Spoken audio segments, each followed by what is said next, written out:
Hi everyone, कैसे हैं आप लोग। This is Sam from talks on ground. दुनिया में बहुत उथल पुथल चल रही है, specially because of Iran war. और अभी जो लेटेस्ट अपडेट्स हैं वो हम देख लेते हैं। Let me take you to the latest updates. तो CNN के हिसाब से the war is spiralling and 3 jets America ने, वो तो कह रहे हैं उन्होंने खुद ही अपने प्लेन उनके गिर गए हैं। कुछ लोग कह रहे हैं कि नहीं, वो ईरान भी क्लेम कर रहा है कि ईरान ने खुद मारे हैं। तो ये वीडियो तो आपने देखा ही होगा, जिसमें ये F-15 जहाज नीचे गिरा है, ये कुवैत में गिरा है।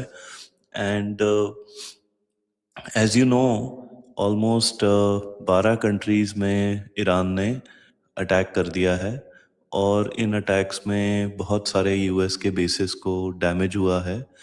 और उन बेसिस के डैमेज होने की वजह से अमेरिका ने इनफैक्ट यूके को भी बोला है कि भाई आप हमें अपने बेसिस अलाउ कर दीजिए यूज़ करना। और उसकी वजह से यूके ने उसको अलाउ भी कर दिया है। और साइप्रस में इसीलिए ईरान ने एक और अटैक कर दिया। अब एक बहुत ही इंटरेस्टिंग वीडियो है, मैं आपको दिखाता हूँ। ये इससे आपको पता लगेगा कि ईरान, जो कि एक कंपेयर टू अमेरिका एक बहुत छोटी कंट्री है, अ, उसकी इकॉनमी छोटी है, 20-25 साल से उसके ऊपर सैंक्शंस हैं, लेकिन फिर भी वो बहुत ही ज़्यादा अच्छी तरीके से लड़ाई कर रहे हैं अमेरिका और इज़राइल के खिलाफ। और इस टाइम तो ऐसा हालत है कि ट्रम्प थोड़ा सा पैनिक में आ गए हैं और वो चाहते हैं कि निगोशिएशंस हों। अब इन्होंने क्या करा है, अब ये आप सुनिए। Well, there might be a risk. I have been in touch with all of them, as I said, especially with Qatar and Oman foreign ministers. I explained for them what happened in Oman was not our choice. We have already told our, army, armed forces to be careful about the targets that they choose. As a matter of fact, our, military units are now in fact independent and somehow isolated, and they are acting based on instructions, the general instructions given. तो आपने जो सुना, इसका ये मतलब है कि जो ईरान की मिलिट्री है उसके 31 यूनिट्स बना के उनको अलग अलग जगह, अलग स्टेट्स में भेज दिया गया है। और उन स्टेट्स में उन कमांडर्स जो हैं उन यूनिट्स के, वो फुल्ली इंडिपेंडेंट हैं। उनके पास अपने ड्रोन्स, मिसाइल यूनिट्स और सारी इक्विपमेंट है। और वो डिसाइड कर रहे हैं कि कब कहाँ पे किसको टारगेट करना है। और इसका कॉन्टेक्स्ट ये था कि ये फॉरेन मिनिस्टर हैं ईरान के, और वो ये कह रहे थे कि भी जो अटैक्स हो रहे हैं दुबई पे और बहरीन पे, ओमान पे, सऊदी अरेबिया पे, ये सारे जो हो रहे हैं, ये एक प्री प्री प्लानिंग जो थी, वॉर गेमिंग जो थी, उसी के हिसाब से हो रहे हैं। And we don't have much control. और इससे अमेरिका को एक और इज़राइल को भी एक बहुत बड़ा धक्का लगेगा, बिकॉज़ इससे ये क्लियर हो जाता है कि कोई सेंट्रल अथॉरिटी नहीं है। जब कोई सेंट्रल अथॉरिटी ही नहीं है, तो आपने जो मार दिए आयतुल्ला खोमेनी, उसका मारने का रेजीम पे कोई असर नहीं पड़ेगा। और रेजीम पे पड़ भी गया तो उनकी मिलिट्री पे नहीं पड़ेगा। और इसीलिए यू कैन सी अभी Trump is starting to be under a certain amount of pressure. और इससे निकलने में उनको थोड़ा सा मुश्किल आएगी। अब 3 सोल्जर उन्होंने कहे हैं मर गए हैं, बाकी और भी कई हो सकते हैं। अभी तो मेरे हिसाब से कम 100-200 का डेथ हो गया होगा। ये बहुत सारे वीडियोस आ रहे हैं।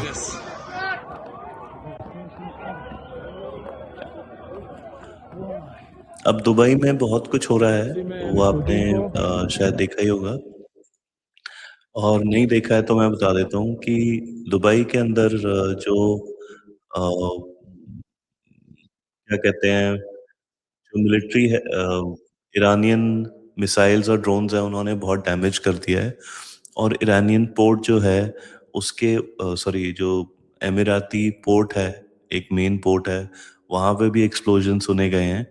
तो एक तरीके से ईरान ने पूरे मिडल ईस्ट को एक बहुत ही क्रिटिकल पॉइंट पे पहुंचा दिया है। ऑयल की प्राइस बढ़ गई है और ये ऑयल की प्राइस बढ़ना कोई छोटी मोटी बात नहीं है और इसके बहुत बड़े बड़े इम्पैक्ट्स होंगे। और जो यूके है वहाँ पे बहुत ऑपोजिशन हो रहा है कि भाई आप इस वॉर में क्यों अंदर जा रहे हो और क्यों घुस रहे हो। और जो टॉप न्यूज़ है इस टाइम पे वेरी एम्बैरेसिंग फॉर अमेरिका, वो मैं आपको ना अलग अलग न्यूज़ दिखा रहा हूँ तो आपको भी आइडिया लग जाएगा एक बारी में। तो जर्मन न्यूज़ कह रही है कि ईरान वॉर में यूएस फाइटर जेट्स को खुद ही के फ्रेंडली फायर ने मार दिया है। अब ये नॉर्मली इसलिए होता है बिकॉज बहुत सारे ड्रोन्स भेजे ईरान ने और आइडेंटिफाई नहीं कर पाए रडार्स की कौन सा अपना प्लेन है और कौन सा उनका ड्रोन है and so on. According to Iran 555 people have already been killed और इसकी वजह से जो एस्केलेशन हुआ है ये बहुत ही प्रॉब्लमैटिक है। ग्रीस ने बूस्ट करा है साइप्रस का डिफेंस, उसके ऊपर एक ड्रोन अटैक हुआ है। अब Greece is very close to India, तो ये इंडिया के लिए भी एक काफ़ी बड़ा प्रॉब्लम है बिकॉज जितना ज़्यादा ये बढ़ता जाएगा उससे ऑयल का प्राइस भी बढ़ेगा और ऑयल का प्राइस बढ़ेगा तो that is also going to cause a lot of problems for India. India के बहुत सारे लोग गल्फ में रहते हैं, मिडल ईस्ट में रहते हैं और उनके रेमिटेंसेस भी आते हैं, वो वहाँ पे काम करते हैं। So there is a certain amount of India angle now और इंडियन गवर्नमेंट के पास बहुत ज़्यादा चॉइस नहीं है, अच्छी चॉइसेस तो कोई भी नहीं है फॉर श्योर। और उसकी वजह से इंडिया को बहुत ही फूक फूक के कदम रखने पड़ेंगे because they will not want to be put in a situation जहाँ पे वो इस वॉर में एम्ब्रॉयल हो जाएं, तो that is also a problem. तो I think this is a very very dangerous situation. इससे ज़्यादा मेरे ख्याल से जो सबसे हैरानी की बात है वो जो अमेरिकन एंड इजरायली स्टुपिडिटी है in taking out the top leadership and hopping कि पूरा regime change होएगा। That is very very I'm surprised with the kind of penetration US and Israeli intelligence had। तो इन्हें उन्हें ये पता था कि भी खुमैनी कहाँ हैं, उनके मेन लीडर्स कहाँ पे हैं, किस टाइम पे आ रहे हैं, वो कब तक वहाँ पे रहेंगे, क्या अभी वहाँ पे मिसाइल फायर करी जा सकती है या नहीं। बट उन्हें ये नहीं पता था कि उनके मर जाने के बाद क्या होगा। तो this was not, at least from the looks of it, अभी आज 2 मार्च है तो देखते हैं कि आगे क्या होता है। लेकिन राइट नाउ जो सिचुएशन है ये डोनाल्ड ट्रंप के लिए तो एक बहुत ही बड़ा नेगेटिव है।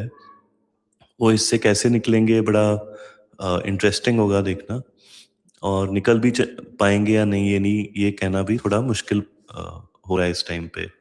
थोड़ा सा हम सोशल मीडिया पे जाके देखते हैं, हमें अपडेट्स थोड़े से उससे ज़्यादा मिलते हैं, स्पेशली एक्स पे काफ़ी कुछ पता लग जाता है। तो मैं आपके साथ ही देख रहा हूँ ये।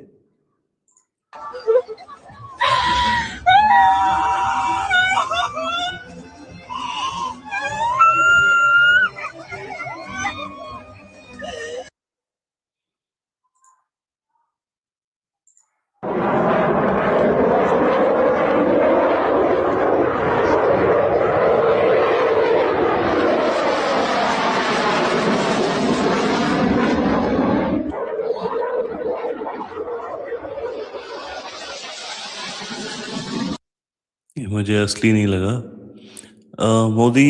नरेंद्र मोदी जी ने बात करी है यूएई के प्रेसिडेंट प्रेसिडेंट ऑफ यूएई से आई थिंक 20 इयर्स बैक। उसके बाद उन्होंने कुछ देर पहले बात करी है मोहम्मद बिन सलमान से भी। और ऑब्वियसली इस टाइम पे मतलब कि सऊदी अरेबिया और इंडिया का अलाइनमेंट उतना अच्छा नहीं है। We are in some ways on opposite sides. in especially when it comes to Pakistan. लेकिन इस सिचुएशन में definitely there is a alignment.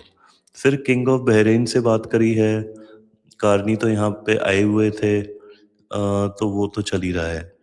तो जहाँ तक अमेरिका का सवाल है, नाउ रैपिंग अप, मेरे हिसाब से डोनाल्ड ट्रंप और इजराइल ने बहुत बड़ी गलती करी है. पहली बात उन्होंने क्या करा है, मिडल ऑफ निगोशिएशंस में, आज 2 मार्च है, इन्होंने अटैक करा 27 को, 28 को, और basically they are tricking, this is deception, कि भाई आप निगोशिएशन के लिए बुलाओ और निगोशिएशंस में उनका थोड़ा गार्ड डाउन हो जाएगा और आप अटैक कर दो. So I think that is everything fair in war as they say, but कुछ कन्वेंशंस भी होते हैं, कुछ मोरालिटी भी होती है. तो मेरे हिसाब से अब क्या होगा कि ईरान ने निगोशिएट करने से मना कर दिया है, एंड फॉर गुड रीजन. अब वो उन्हें ये लगेगा कि हम जब भी निगोशिएट करते हैं, all they are trying to do is triangulate कि भी आपका लीडरशिप कहाँ है या कहाँ पे स्ट्राइक करनी है. और उसके अलावा एक और बात आप सोचो कि जून 2025 में जब इन्होंने अटैक करा था, तो ट्रंप ने कहा था न्यूक्लियर वेपन्स तो हमने उड़ा दिए. तो न्यूक्लियर वेपन्स वाला तो काम खत्म हो गया, तो फिर आपने अभी क्यों करा? अब आप चाहते हो रेजिम चेंज करना. फिर उसके बीच में वो कह रहे हैं कि भी Iranian people will should take this opportunity. तो इसका मतलब आपके ऑब्जेक्टिव क्लियर नहीं है. ये वॉर किस लिए करा गया है, ये एक मिस्ट्री है.